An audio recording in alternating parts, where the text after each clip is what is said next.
At night, I would lie in bed and watch the show how bees squeezed through the cracks of my bedroom wall and flew circles around the room, making that propeller sound a high-pitched zzz that hummed along my skin. I watched their wings shining like bits of chrome in the dark and felt the longing build in my chest. The way those bees flew, not even looking for a flower, just flying for the feel of the wind, split my heart down the seam. When I saw the gun in her hand, I ran toward her, clumsy and falling, wanting to save her, to save us all. Time folded in on itself. What is left lies in clear yet disjointed pieces in my head. The gun shining like a toy in her hand, how he snatched it away and moved it around. The gun on the floor, bending to pick it up, the noise that exploded around us. He led us around to the front, where there were 2 rows of jail cells, all of them empty. Mr. Gatson removed Rosaline's handcuffs and handed her a towel from the bathroom. She pressed it against her head while he filled out papers at a desk. We stood on the side of Highway 40 in a patch of shade provided by a faded billboard for Lucky Strike cigarettes. I stuck out my thumb while every car on the highway sped up the second they saw us. A colored man driving a beat-up Chevy truck full of cantaloupes had mercy on us.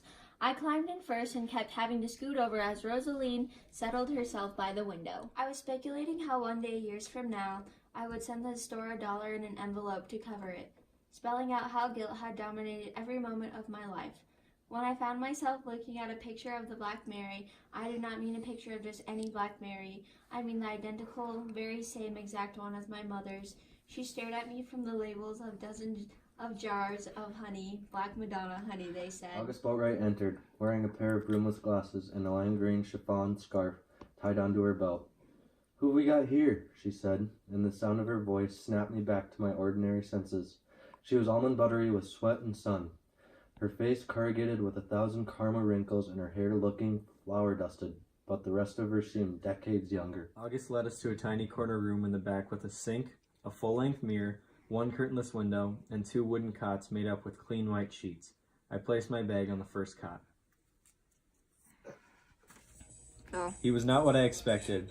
I found him inside holding a honey drizzle like a microphone, singing, "I found my thrill on Blueberry Hill." I watched unseen from the doorway, not making a sound, but when he launched into Viva Las Vegas, slinging his hips around Elvis style, I broke out laughing. He whirled around, knocking over a tray of brood frames, which made a great big mess all over the floor. "I was just singing," he said, like this was news to me. "Who are you anyway?" "Lily," I said. "I'm staying with August and them for a while." "I'm Zachary Taylor," he said. T-Ray, I'm sorry I had to leave, but you tell me where you are right now. Do you hear me? Do you have any idea the trouble you're in? Busting Rosaline out of the hospital? Holy shit, what were you thinking? I'll tell you what you were. You were a goddamn fool who went looking for trouble and found it. Because of you, I can't walk down the street in Sylvan without people staring at me.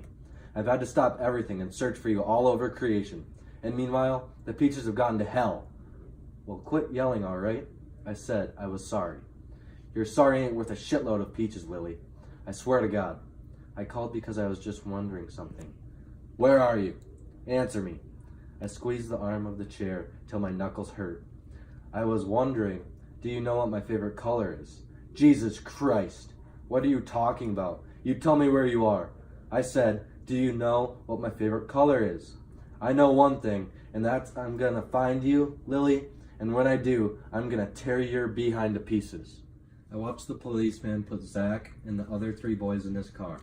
Driving away, he turned on his siren and red light, which seemed unnecessary, but I guess he didn't want to disappoint the audience on the sidewalk. The light swept across the surface, making a spatter of ink gold splotches before it stopped abruptly.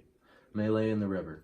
Just beneath the surface, her eyes were wide open and unblinking, and the skirt of her dress fanned out and swayed in the current. I could still hear them humming at the graveside, even though we were miles away in a colored cemetery with crumbled markers and weeds. The sound carried on the breezes while we huddled together and watched them lower May's coffin into the ground. August passed around a paper bag full of manna, and we scooped up handfuls and threw the seeds into the hole with the coffin.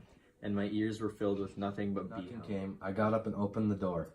T-Ray stared at me, clean-shaven, wearing a white short-sleeved shirt with chest hair curling through the neck opening. Well, well, well, look who's here. Mr. Owens, you would be doing Lily and the rest of us a favor by leaving her here. I made her my apprentice beekeeper, and she's learning the whole business and helping us out with all her hard work. We love Lily, and we'll take care of her. I promise you that. We'll start her in school here and keep her straight. Good riddance. he said, and moved toward the door.